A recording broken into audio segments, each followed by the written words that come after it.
con leucemias linfocíticas agudas, ¿qué es lo que vamos a encontrar muchas veces? Células inmaduras, que son los famosos blastos. ¿Es así? Entonces, los blastos son células inmaduras, son células que no llegaron a madurar completamente. Y pues están presentes. Y como no hay, o la médula no capta para hacer el feedback para autolimitar la producción celular, la médula sigue produciendo. Y es por ello que muchas veces ustedes van a ver a pacientes con leucemia que pues llegan con serie blanca por encima de 35.000, 40.000, inclusive los pacientes con leucemia mielocítica crónica llegan inclusive hasta con más de 50.000, que eso es un criterio diagnóstico para tener leucemia mielocítica crónica, por ejemplo, ¿no? Entonces, ¿a causa de qué se debe esto? A la falta de la maduración celular a nivel de la médula. ¿Causada por qué? Por un déficit del factor estimulante de la colonia de neuroquímica. Entonces, acá están todos los nombres, todas las células, los factores correspondientes, las células productoras y la acción hematopoyética que va a tener en cada uno de ellos. Esta sí, lo mismo que hemos hablado. Bien, entonces, todo eso se va a basar en dos teorías. La teoría que le pregunté es la sopa. Teoría monofilética y la polifilética. A ver, ¿qué es la teoría monofilética y polifilética, chicos? Una hija. La teoría monofilética que viene de una sola stem cell se tiene todas las líneas, por así decirlo. La teoría polifilética, cada línea se deriva de una stem cell propia, una precursora. ¿Nadia?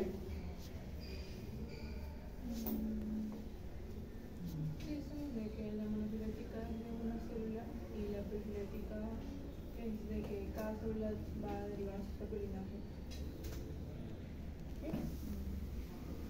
La monofilética es la teoría más aceptada. No es lo que habían mencionado sus compañeros, chicos. Es que todas las células sanguíneas van a derivar de una sola stem cell, como en el gráfico que han podido ver anteriormente. Todos derivan de una célula madre. Y la polifilética es que cada una de las células sanguíneas deriva de su propia stem cell. Pero tenemos otras dos teorías más: la estocástica y la instructiva. La estocástica es que es la teoría en donde no hay quien comande cada formación y se forman como locos. Y la instructiva es que van a existir componentes previos, como por ejemplo el factor de crecimiento, los factores de crecimiento correspondientes para la conformación de cada célula. Entonces, en la teoría monofilética está basada pues en 4 compartimentos. El primer compartimento, que es los stem cells propiamente dicho, la célula madre multipotencial. El segundo compartimento, que es las células progenitoras de la célula mieloide y linfoide. El tercer compartimento, que son las células precursoras. Y el cuarto compartimento, que son las células sanguíneas circulares. Que ya habíamos dicho: plaquetas, glóbulos rojos, neutrofilos, monocitos, etc, etc. Entonces, pasamos ya a la sangre. La sangre, pues, está conformado pues, en un 55% en plasma, un 44 al 45% en eritrocitos y un menos de 1% o 1% en capa leucocitaria. Entonces, el plasma está constituido, que tiene la gran cantidad, por eso cuando hacemos centrifugado, si se han visto cuando han llevado al laboratorio, supongo yo, han podido ver esta coloración específicamente, medio amarillento. Este es el plasma. El plasma está contenido o está conformado el 90% por agua, el 9% por proteínas y el 1% por otro tipo de células. Ahora, ¿cuáles son las proteínas que mayormente van a tener? Albúmina en un 60%, globulina en un 35%, fibrinógeno 4% y otras proteínas van a tener un 1%. ¿Ok? Entonces, recuerden que siempre les he mencionado que la albúmina es la proteína más importante y más abundante del cuerpo. Y cuando llevemos nuestra metría arterial, van a ver la importancia también de la albúmina.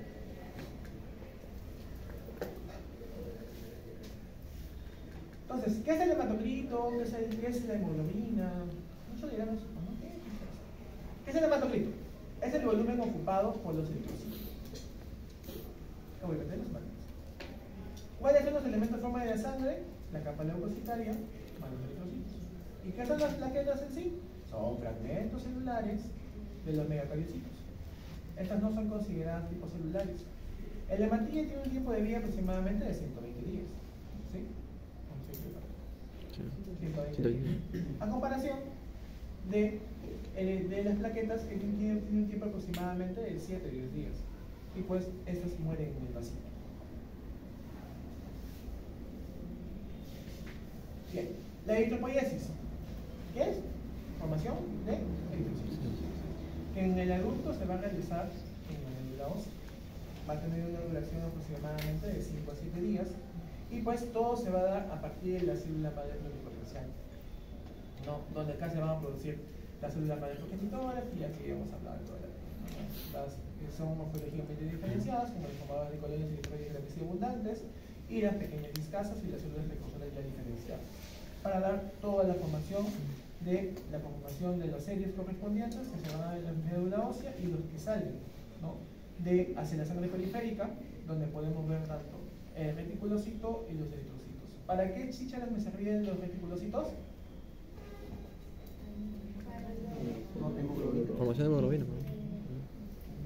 Formación de hemoglobina. ¿Qué? Hemoglobina. Ya, muy bien. No sé. ¿Qué nos traducía reticulocito? Un lóbulo, ¿no? Eritrocito. Ya, ese es uno. ¿Pero qué más me traducía? Que eran hematíes jóvenes.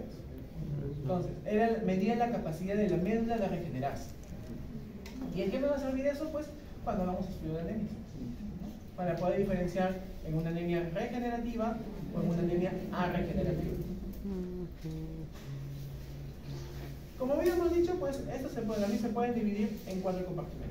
El primer compartimento, la célula de protección.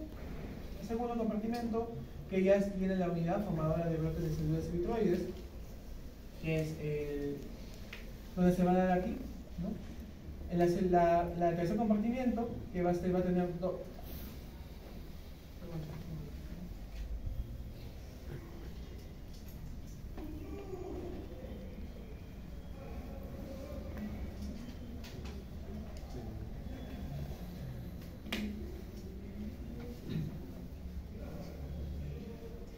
El tercer compartimento, ¿no? Donde aquí vamos a tener al proeritroblasto, que es el precursor más precoz, y pues aquí vamos a tener otros componentes más adicionales, como el eritroblasto basófilo y el eritroblasto policromatofílico, que es el que más va a producir la hemoglobina, ¿no? El eritroblasto ortocromático, que es el último en tener núcleo, y los reticulocitos, que son los hematíes jóvenes, el que tienen mitocondria y RN, y es el último en formar hemoglobina. Son hematíes jóvenes.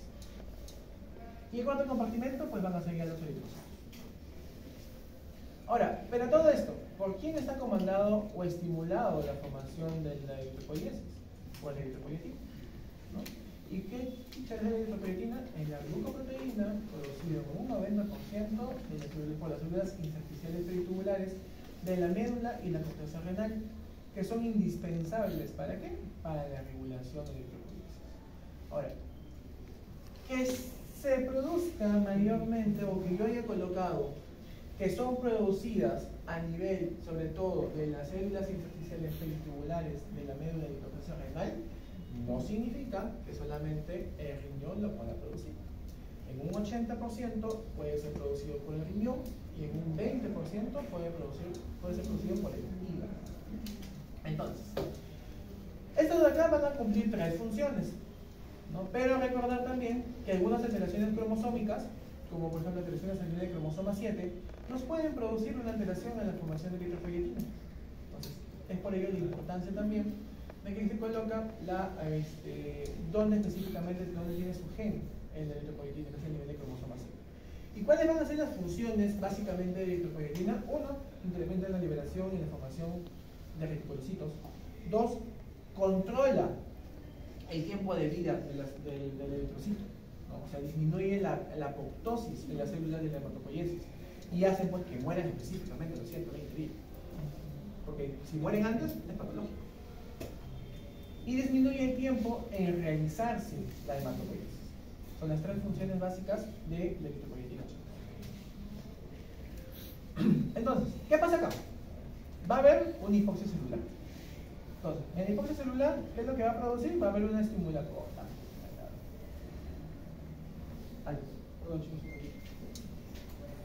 Va a haber una estimulación de riñón, ¿no? Por una expresión de eritropoyetina a nivel de la arteriola aferente, ¿no? En donde las células tubulares y intersticiales renales van a producir la EPO. Y esta EPO pues, va a viajar a nivel de corriente sanguínea para llegar hacia la médula ósea y pueda producir toda la serie correspondiente. Esta EPO va a estimular la eritropoiesis, incrementa los eritrocitos y aumenta la velocidad de la proliferación y diferenciación de los precursores eritroides. Es la unidad formada de colonias, favorece la unidad formada de colonias eritroides al proeritroblasto, como ya hemos mencionado en la segunda fase de la eritropoiesis. Aumenta la liberación de reticulocitos y aumenta la síntesis de hemoglobina.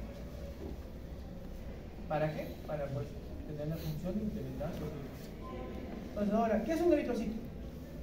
Los eritrocitos son las células formes periféricas de la hematita. Son el tipo más abundante de los elementos formados en la sangre. Tiene una dimensión aproximadamente de 7.5 micras por 2 micras. Tiene un tiempo de vida media aproximadamente de 18 a 20 minutos. Va a ser un disco bicóncavo, anucleado, porque no tiene núcleo. ¿Cuál es los últimos que tienen núcleo? Los reticulocitos. Muy bien.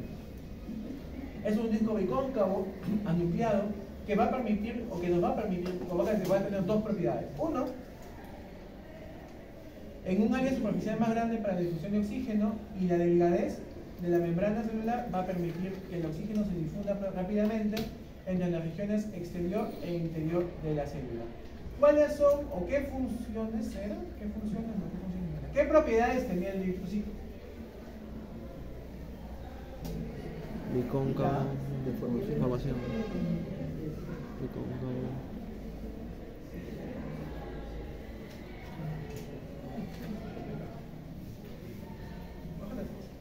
Está bien.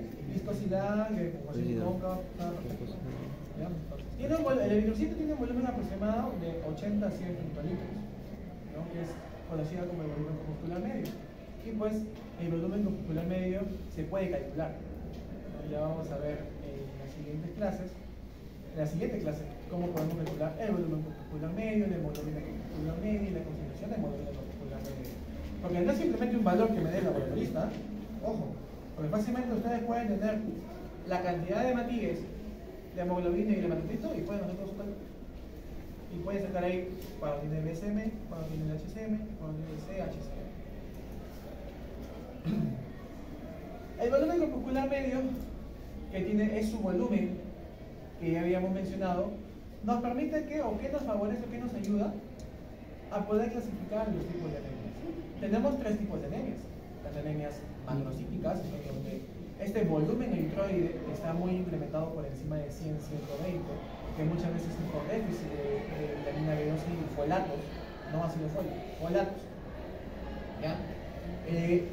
La normocítica,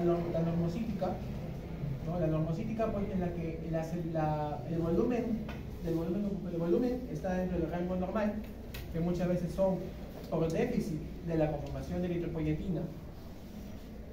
Y las microcíticas, pues, que parece una pasa chupada, ¿no? Que el eritrocito pues, está sumamente reducido de tamaño, donde el volumen corpuscular medio es por debajo de 80 hectolitros. Ahora, el eritrocito tiene la conformidad o tiene la buena característica que esta PIN se puede deformar para que pueda viajar por TAO, hasta por el vaso, hasta por su capilar pueda viajar el eritrocito. Entonces, tiene tres características. Uno, la que tiene la conformación bicóncava, como la misma. Su viscosidad y la elasticidad de su membrana. Ahora, eso de acá me va a servir para, o sirve, ¿para qué? Para que estos puedan ser transportados con tranquilidad hasta por los capilares más pequeños. Ahora, ¿por qué lo pongo de amarillito membrana? ¿No? O la elasticidad dada por su membrana. Porque la membrana va a contener múltiples cantidades de proteínas. Contiene proteínas, en tanto proteínas de membrana como el citoesquelético, del citoesqueleto, que es el citoesqueleto central y periférico. Y estas proteínas lo que va a producir es que le va a brindar la elasticidad y la geometría del ser bicóncavo. Es por eso la importancia de esto. Entonces, el eritrocito viene lejano, bacán, pasa por tu aorta, pasa por tu aorta torácica, pasa por tu aorta abdominal, pasa por tus femorales, llega y, uy, justamente te está llegando la peli, que tiene un calibre bastante pequeño. Entonces, ¿qué pasa? El hidroxilo dice, no viajo, me rehuso, hago huelga porque no se acomoda a mis necesidades. No. El eritrocito lo que hace es, se amolda. Por la capacidad que tiene de deformarse esta tontera, se puede amoldar, cambia su forma y viaja tranquilo. ¿Por qué? Porque si que tuviéramos una alteración a nivel de la geometría bicóncava y esta no se pueda deformar, y por ejemplo, se pueda, si se tornara más viscosa y esta no pueda deformarse y se quedan atrapados y nos pueden producir hemólisis, ¿qué puede producir? Por ejemplo, si es que se queda atrapada en el vaso, la arteria esplénica, pues tiene un calibre grueso también. No tan grueso como la aorta, no tan grueso como la femoral, pero tiene un calibre grueso. ¿Qué pasa? Que si ese eritrocito no se deforma y se comienza a acumular, ¡pum! Taponeo. ¿Qué produce? Esplenomegalia. ¿Sí? Y pues vamos a encontrar también, ¿qué vamos a encontrar? Hemólisis. Va a haber hemólisis, va a haber esplenomegalia en un paciente joven. ¿Y qué vamos a sospechar de eso?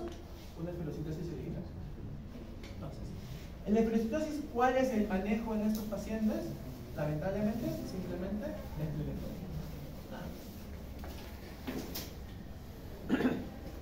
Pero si la hemoglobina estuviera precipitada o mala alteración en la conformación de sus componentes, ¿qué nos puede conllevar? Talasemia. ¿No? Y esta talasemia también le conlleva hemólisis.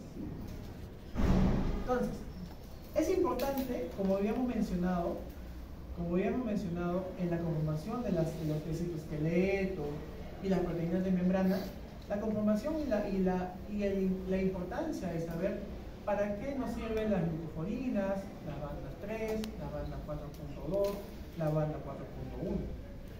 Las glucoforinas y las bandas 3 se van a tender a unir con proteínas del citoesqueleto periférico, como por ejemplo, ¿cuál? La espectrina. ¿No? Y se va a unir a la espectrina gracias a quién? A la banda 4.1. ¿Se han seguido el gráfico? No. Tenemos varias proteínas tanto en la membrana como en el citoesqueleto. Las glucoforinas, la banda 3, la banda 4.2, la banda 4.1. Entonces, lo importante es acá son, las glucoforinas que van a estar a nivel de la membrana, y la banda tipo 3 o la banda 3. ¿Por qué? Porque se van a unir a nivel de citoesqueleto, ¿no? Periférico, formando lo que es la espectrina. Pero esta de acá se va a unir gracias a quién? A la banda 4.1. Es por ello que ponemos acá.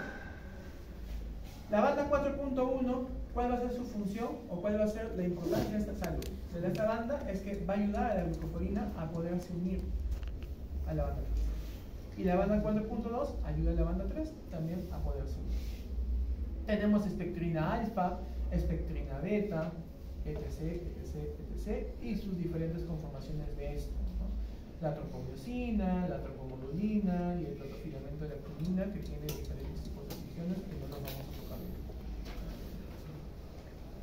Entonces, ¿qué pasa si hubiese deficiencia de alguna de las bandas? ¿No? Por ejemplo, la banda 3, que es una de las más importantes que hemos mencionado. Pues, lo que produciría es que va a alterar o va a perder la funcionalidad de su forma bicóncava y pues no se va a poder amoldar, produciendo qué cosa, lo que habíamos dicho en el diapositiva anterior, el fosfocitosis vegetal.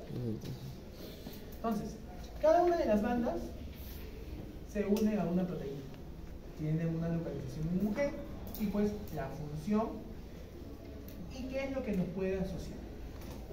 ¿Por qué recalco esta? Porque acá vienen por lo menos un par de preguntas. Ahora son 50 preguntas. El ciclo pasado era examen oral. Una, de primera PC. Ahora no, ahora son 50. Lean, por favor, esta. Otra cosa. lo que yo recalque con mi voz, o lo que esté en amarillo, verde, rojo, lo que fuese, es lo que mayormente también se coloca en el examen. Por favor. Muchos se dieron cuenta muy tarde, cuando ya estaban más avanzados. Muchos despertaron al último, porque tocó de quitar más tiempo. ¿Ya? Bien. Entonces, a esta la parte más arriba. Existen 4 vías metabólicas o 4 rutas metabólicas del glucósido. Uno, que es la vía de Ender-Meyerhof, que pues nos da, o que se da en la glucólisis anaeróbica, y lo que tiene como funcionalidad es la formación de 2 ATPs. La vía de la methemoglobina reductasa, que es para reducir el hierro oxidado. Reducimos el hierro de un Fe3 más a un Fe2 más.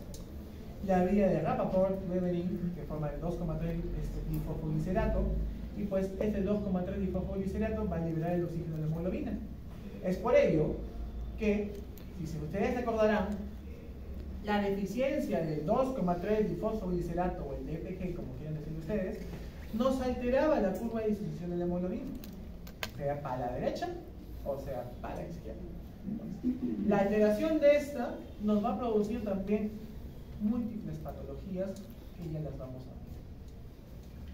Y la vía hexosa monofosfato, que se va a dar la reducción de glutatio reductasa. Entonces, esto, chicos, lo único que me interesa, porque no me he preguntado en todo lo que va a decir casi, aunque como sea, no importa. A ver la capacidad analítica de los tigres de octavo ciclo que están en onceavo. Lo que les pudiera preguntar, Ender-Meyerhof y Rappaport-Webeling, que es lo que más me interesa. ¿Ya? Entonces, ¿cuál va a ser la funcionalidad de esta de acá? Pues, como ya hemos dicho, la formación de 2 ATP. ¿Pero de dónde viene todo esto? De la glucosa. Y después del otro, de la vía de la methemoglobina reductasa, viene la oxidación del hierro, del hierro 3 más al hierro 2 más. ¿Para qué? Para que entonces se pueda unir a la hemoglobina. Y la vía de Rappaport, que es la vía de la formación de 1,3 difosfoglicerato, ¿no? Que al final tiene la funcionalidad y la función de convertir en piruvate, que eso es el convertir en energía. ¿También? La destrucción eritroide. Conforme los eritrocitos van envejeciendo, van a ocurrir diversos cambios. Tanto en la actividad metabólica, la cual esta va a disminuir, porque igual que nosotros envejecemos, no es lo mismo que tengamos a un estudiante de medicina como ustedes, de 21, 22, algunos, la gran mayoría, 21, 22, que tienen que estar en todas las potencialidades para poder hacer actividad física y irse de juerga y venir al día siguiente como si no hiciera nada. A su docente que tiene 31 años, que ya se amanece a las 2 de la mañana, está muriendo al día siguiente. O sea, no es lo mismo. Al igual como nosotros envejecemos, las células también envejecen. Entonces, el eritrocito pierde su función, ¿no? Pierde su función, ¿pero en qué? En la actividad metabólica. Entonces, los 4 mecanismos metabólicos que habíamos mencionado van alterándose. Se va alterando la conformación del ATP, se va disminuyendo la conformación del 2,3 difosfoglicerato. Va a haber, mientras más envejecemos, si se dan cuenta, tenemos mayores pacientes con anemia ferropénica. A causa de que esto, que no se va a producir una correcta oxidación del hierro 3 más o del fierro 3 más al fierro 2 más, que es la que se une a la vía metabólica de la hemoglobina. Y pues, al haber el déficit y al no captarse, la transferrina no lo va a captar y no lo va a llevar a almacenarse en ferritina. Y pues hay un déficit completo de los niveles de hemoglobina. Y son anemias microcíclicas. La actividad enzimática desciende y el trifosfato de adenosina pues también disminuye. ¿Qué más va a pasar aquí? Para que se pueda destruir los eritrocitos, la cantidad de los lípidos en la membrana disminuye y eso se va a volver mucho más frágil. Y al pasar por los sitios estrechos, pues eso se va a destruir. Entonces, muchas veces también vamos a encontrar, por ejemplo, en las talasemia, por déficit vamos a encontrar hemólisis, bilirrubinas indirectas, hiperbilirrubinemia, urtericia, indirecta. ¿No sé qué? Pues la membrana lipídica se rompe y la destruye, se rompe el eritrocito y se muere. Y la tasa de destrucción es igual a la tasa de producción, aproximadamente el 1%. Entonces, en la hemoglobina tenemos que tener claro que tenemos 2 cadenas, dos grupos, el grupo hemo y el grupo globina. El grupo hemo, que es la fracción no proteica del grupo prostético, que se forma a partir de 2 componentes, uno la protoporfirina 9 y el hierro. Es por ello la importancia de la oxidación de este, en la vía de oxidación del hierro. Y la globina, que tiene la función proteica, y pues mayormente la vamos a encontrar en el cromosoma alfa. En el cromosoma 16 vamos a tener la cadena alfa y zeta, en la cromosoma 11 la cadena gamma, beta, delta y epsilon. Ahora, un gramo de hemoglobina, ¿cuánto de oxígeno transporta? Textualmente mencionan que puede variar entre 1.35 y 1.39 mililitros de oxígeno por cada gramo de hemoglobina, ¿no? Igual que pues un gramo de hemoglobina transporta o se convierte en 35 miligramos de bilirrubina. Entonces, esta vía, chicos, también tienen que saber. ¿Ya? ¿Cómo se forma? ¿Cómo se forma el pirrol, que viene de 2 succinilcoenzima más 2 glicinas? Los pirroles, o los 4 pirroles, que va a formar la protoporfirina 9, y la protoporfirina 9, ¿para qué nos va a servir? Para la cadena hemo, ¿no? Y esta cadena hemo con un polipéptido, que es lo que nos va a brindar la cadena alfa o beta, y la conformación de 2 cadenas alfa más 2 cadenas betas, pues va a formar la hemoglobina. Entonces, ¿qué chispas pasa si es que hay una alteración enzimática en el camino de toda la conformación de esa cadena de hemoglobina? Pues va a producir porfiria, el tema favorito de muchos. La porfiria, pues vamos a tener múltiples tipos de porfiria. La protoporfiria hidropoietica, que se va a dar por alteración del nivel de la ferroquelatasa, por el plomo, por ejemplo, que se va a inhibir, va a bloquear la ferroquelatasa. La porfiria variegata, que mayormente se va a dar por un bloqueo de la protoporfiria fenoxidasa, que no va a favorecer o que no va a ayudar la conversión de protoporfirinógeno 9 a protoporfirina 9. Y como habíamos dicho, la protoporfirina 9, ¿para qué nos sirve? Para la conformación de la cadena hemo, del grupo hemo. ¿No es así? Entonces, no se va a dar la cadena hemo y todo el mecanismo correspondiente que ya había dicho. La coproporfirina hereditaria, ¿qué es lo que vamos a tener acá? Pues va a bloquear a la coproporfirinógeno oxidasa. Y al bloquear el coproporfirinógeno oxidasa, ¿qué es lo que va a producir? No va a haber la conversión de coproporfirinógeno 3 a protoporfirinógeno 9. Y al no darse esta ruta enzimática, obviamente no se va a dar lo demás. ¿Qué más? Tenemos a la porfiria cutánea tarda, ¿no? Que aquí pues tenemos un bloqueo del uroporfirinógeno de carboxilasa, que aquí va a haber un bloqueo de esta y no va a permitir la conversión de uroporfirinógeno 3 a coproporfirinógeno 3. ¿Qué más tenemos? La porfiria hidropoietica congénita de Gunther, ¿no? De Gunther, donde aquí vamos a tener a la alteración del uroporfirinógeno 3 cosintetasa o cosintasa, que va a inhibir la producción a la conversión de hidroximetilmilano a uroporfirinógeno 3. Y pues las dos últimas, que es la porfiria intermitente aguda y la porfiria de Tau, o la porfiria por déficit de delta a la deshidratasa. Cada una de estas tiene sus características. Este gráfico también memorizado, por favor.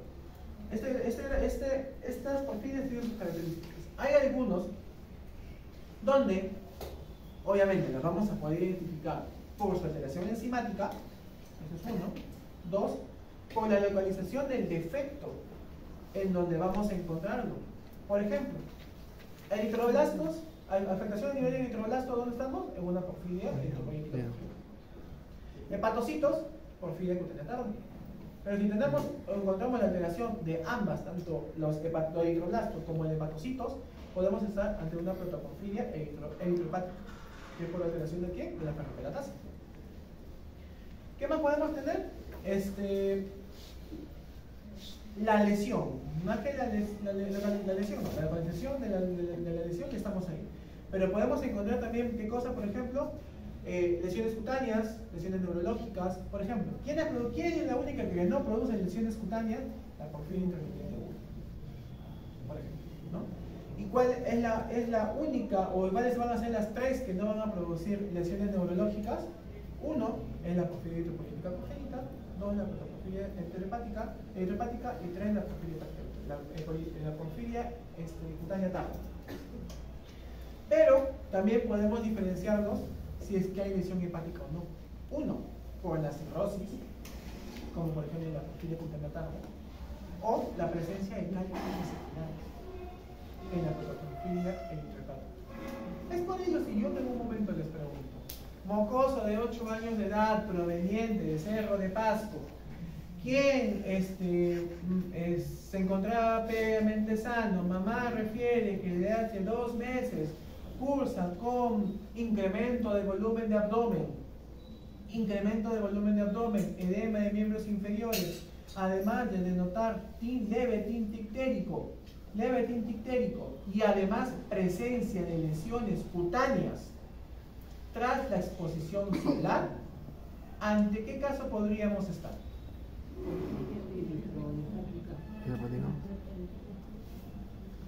¿Ok?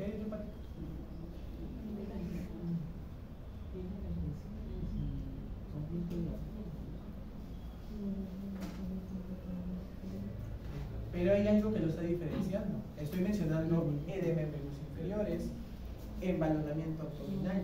Probablemente este chibolo tenga una citis. Entonces, la citis, ¿en quién la vemos? En los pacientes con hipertensión portal. Mayormente, ¿en quién viene un paciente con hipertensión portal? En el paciente con cirrosis. Clínicamente, y estamos hablando también, pues, ¿no? Cutánea. Como les estaba diciendo, exacto, la porfiria cutánea tarda. Como les estaba diciendo, podemos tener múltiples características correspondientes, ¿no? Por ejemplo, dirección cutánea está en la protoporfiria hepática, como hemos mencionado, ¿bien? ¿No? Pero, si yo hubiese mencionado el dolor abdominal presente, tras ingesta de comidas copiosas, más la presencia de una ecografía donde deseamos múltiples litos, ahí sí, atricoturemos. Pero aquí no tengo ningún tipo de ecografía. Entonces no podemos sospechar de una liqueza vesicular o un cálculo, o cálculos de por sí, porque ni siquiera te he mencionado tampoco la presencia de dolor. Clínicamente hablando, hasta ahorita estamos ante una protoporfiria cutánea tarda. ¿Ya? Bien. Entonces, las que van a producir anemia per se son las que son alteradas, o las que son producidas por la alteración de la ferroquelatasa y las que son producidas por uroporfirinógeno cosintetasa. O sea, ¿quién es? La protoporfiria enterohepática o eritrohepática y la porfiria eritrohepática congénita. ¿Ya?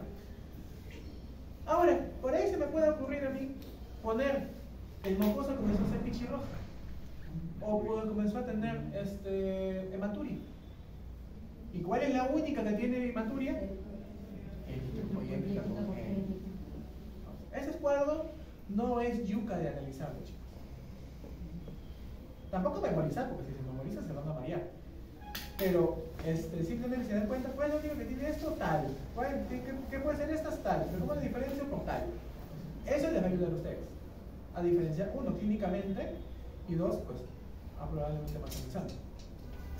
Entonces, ¿qué podemos encontrar muy aparte a nivel plasmático los niveles de ferroquelatasa, uroporfirinógeno, qué sé yo? Sí, a nivel hemático lo podemos encontrar, pero también lo podemos encontrar en la caca, en la leche. Entonces, en la orina podemos encontrar, por ejemplo, uroporfirina 1, coproporfirina 1, en la porfiria eritropoyética congénita van a ser incrementadas, al igual que la uroporfirina 3, la ALA, que es la alanina, que es la O, y algunos otros enzimas como la PDG. Mayormente preguntadas de aquí para allá. ¿Ya? Y pues en las heces igual vamos a encontrar la coproporfirina, protoporfirina, ¿no? Ahora, yo les pregunto, presencia de protoporfirina en heces, ¿qué podemos marcar? Eritrohepática o porfiria variegata. Pero si yo pongo en la clínica algo de porfiria eritrohepática, pues tengo que marcar porfiria eritrohepática. Por más que tenga la dos. Usted me puede decir, doctor, pero su diapositiva decía que también puede ser porfiria variegata y yo le he marcado. Sí, está bien. Pero el contexto clínico, ¿qué te dice? ¿Qué otros datos te da tu paciente? Es por ello que yo lo auno a la clínica. ¿Ok? Para ese caso me dan fisiología en segundo o tercer ciclo, ¿no? La importancia de que ustedes estén en onceavo es que la parte de básicas me la puedan unir a clínica.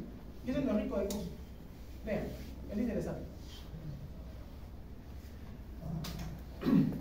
Entonces, el reticulocito, como ya lo había mencionado Vania, es la forma inmadura, es la última forma inmadura antes de que salga la sangre periférica. ¿No? Lo podemos encontrar aproximadamente hasta 1%, porque 1% es el límite corto. Pero algunas literaturas mencionan que en los varones y en las mujeres pueden variar, de 0.6 a 2.6 o de 0.4 en mujeres hasta 2.4.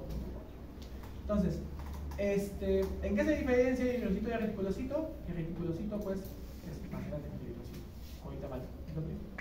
Y el reticulocito tiene partículas de ARN, es lo último que habíamos mencionado en la diapositiva. Es la última serie que tiene ADN y ARN. Y es por eso que se puede observar en la distribución como la policromatofilia. Tenemos diversos tipos de hemoglobina A1, A2, Gower 1, Gower 2, Portland, fetal, y las composiciones de estos. 2 alfa más 2 beta, ya te ¿sabes? 2 alfa más 2 delta, ya. 2 epsilon más 2 zeta, 2 alfa más 2 epsilon, 2 zeta más 2 gamma, más 2 alfa más 2 gamma. También tiene que estar aprendido. Bien. Ahora, en la hemoglobina, pues la funcionalidad de esta es que esta cosa lleve oxígeno a nuestros tejidos. ¿Para qué? Para evitar la isquemia, ¿no? Obviamente. Pero pues van a haber algunos elementos formes que nos van a producir la alteración de esto. Que la curva se vaya o para la derecha o se vaya para la izquierda. Pero pues a mí no me interesa que se vaya para la derecha o se vaya para la izquierda. Me interesa qué traduce. Porque eso es importante. ¿Qué traduce? Porque pues mis hijos solo pueden memorizar esto. Y en 2 años. ¿No? Acá a la derecha se va tal. Ya, bacán. A la izquierda se va tal. Ya, chévere. ¿Pero por qué? Oh, no estudié ahí. Ya. Por ejemplo, ¿quiénes van a la derecha? 1. Incremento del dióxido de carbono. Incremento de temperatura. Incremento del 2,3 difosforilato y disminución del pH. ¿Y quiénes se van para la izquierda? Disminución del CO2, hipotermia, disminución del 2,3 difosforilato y un incremento del pH. En una hay acidosis y en otra hay hiperdosis. En una hay hipercapnia y en otra hay hipocapnia. En una hay hipertermia, en otra hay hipotermia. Y la otra pues la alteración del 2,3 difosforilato. ¿Cuál es la funcionalidad de esta curva? Es que pues esta va a incrementar la afinidad del oxígeno. ¿Y para qué? Para retener el oxígeno en los tejidos. Es una curva sigmoidea, que fácilmente puede ser alterada por lo que ya hemos mencionado. Con 2 funciones. 1, el incremento de la afinidad del oxígeno, que es para retener el oxígeno en los tejidos, o la otra que disminuye la afinidad del oxígeno y libera el oxígeno a los tejidos. Ahora, los que hemos vivido en altura en algún momento,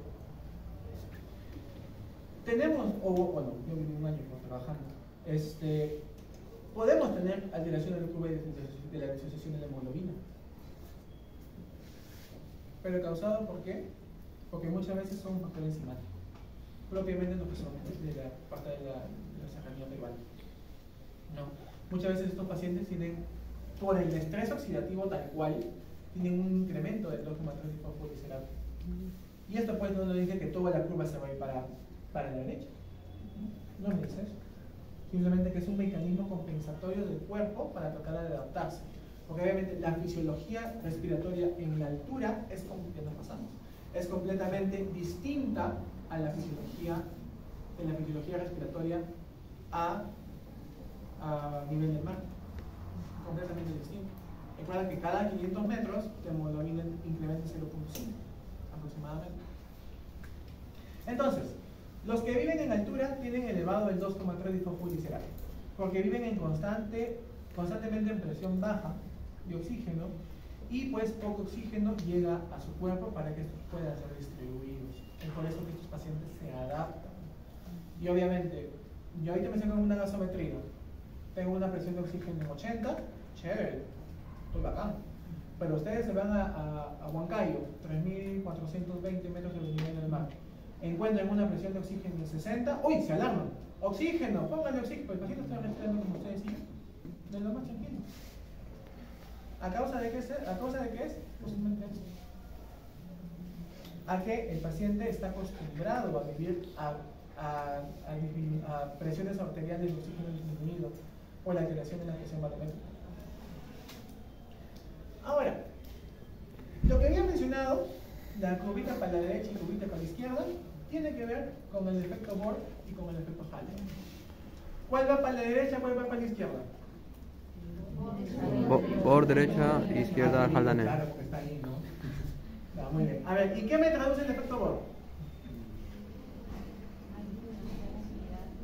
Aumento del oxígeno, ¿no? Aumenta la afinidad. La oxigenidad. Afinidad del oxígeno. Aumenta la afinidad. ¿Menor afinidad? Mayor afinidad por el oxígeno. Está a nivel de tejido. ¿No? Entonces, ¿qué va a producir? Que pues va a haber un incremento de CO2 y pues esa de acá, por mecanismo compensatorio, pues esta se va a unir al agua, y va a formar lo que es el bicarbonato de sodio. Y aquí va a haber una disrupción nuevamente, incrementando la capacidad del oxígeno para que pueda ser absorbido. Entonces, el efecto Bohr hace que el oxígeno se libere del movimiento, formando la desoximoglobina, ¿no? Y el efecto Haldane, y es lo que estoy diciendo ahí, el efecto Haldane se realiza a nivel de la membrana alveolo capilar. Son normales, ¿no? Haldane se realiza a nivel de la membrana alveolo capilar, que es lo que va a producir que va a haber un incremento en la afinidad del oxígeno, y esta se va a unir a la desoximoglobina liberando hidrogeniones y formando CO2, llevando la curva hacia la izquierda. Es por eso que el CO2 se libera a nivel de los pulmones y son liberados pues, al espacio. Comenzamos con el metabolismo de hierro, que también está parte de sanidad. Aquí, pues todo ingresa por la boca, ingresa por la dieta. La absorción se va a dar aproximadamente un 10% a nivel del duodeno y a nivel proximal. El 90% va a ser excretado en heces. ¿Quiénes van a producir la disminución de la absorción? El consumo de oxalatos, fosfatos, tetraciclinas, quinolonas. ¿No? ¿Y quiénes van a incrementar la absorción? Que se ha consumido muchas veces en ayunas o asociado al consumo de ácido ascórbico o vitaminas. Sí. Entonces, ¿qué es lo que va a pasar en la dieta? En la dieta pues se va a ver el hierro hemo y el hierro nuevo. El hierro hemo va a ingresar directamente por su transportador a nivel del velocito, ¿no? Donde esto se va a observar. Y el grupo no hemo se convierte, tiene que convertir en hemo mediante el citocromo P duodenal, ¿no? Y una vez convertido en hemo, ingresa inmediatamente al transportador de metales bivalentes. Entonces, lo que va a producir este transportador es que va a ingresar al enterocito. Y pues el hierro puede exportarse al plasma de la proteína de membrana del cuerpo.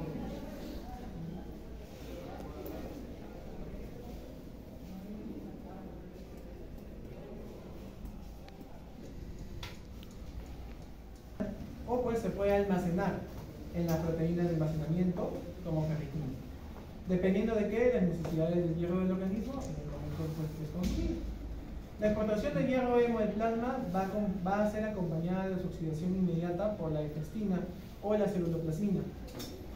El hierro no hemo se va a unir entonces a la transferrina y se transporta en la circulación de la sangre. ¿Por qué? Por la transferrina. La transferrina lo capta al hierro y pues viaja surfeando por ahí y llega pues hasta el hígado, hasta el músculo para poder ser almacenado. Porque el almacenamiento tanto a nivel hepático como a nivel muscular tiene diferentes nombres.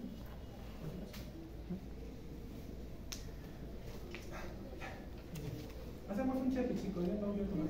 Por favor.